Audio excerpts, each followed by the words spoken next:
I've recently got back from Ethiopia.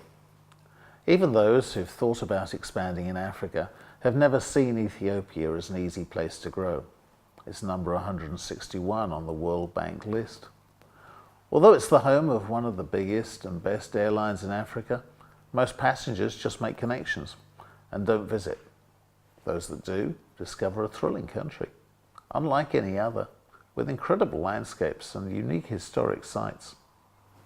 But back to business. There's historically been strong government involvement in business, and previous governments were hard to do business with. They were very interventionist and repressive. But now, things really seem to be changing fast. When I was in Ethiopia a month ago, everyone was talking about the massive changes under the new Prime Minister, Abiy Ahmed. He's young, dynamic, and seems to be changing things fast. He's fired people previously seen as unchallengeable. He's made peace with Eritrea. In meetings, bars and taxis, all the talk and the consensus is that more change has happened in a fortnight than in the previous 20 years. It's not to say that there hasn't been any foreign investment in that time. From the West, it's mostly been concentrated on hotels and the rag trade.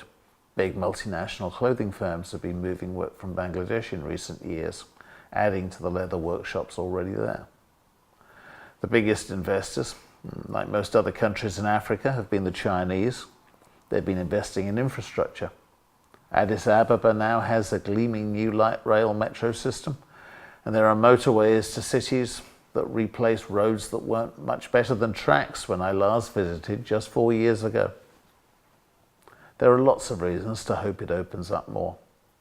There's a lot of very well-educated young people with good English who need jobs, so I think this could be a great place to establish a shared service centre, for example. It's also an ideal hub for business to the rest of Africa. Addis Ababa is pretty central, and no other city is better connected. So, this might be premature, but I think it would be wise to keep an eye on the opportunities in Ethiopia. And if you've never been there and you're visiting Africa or points in Asia, plan a stopover. I think you'll be pleasantly surprised. I'd be glad to answer your thoughts or questions. Just comment below or get in touch. International expansion, even to countries you may never have thought about before, is easier than you may think. Thank you for watching.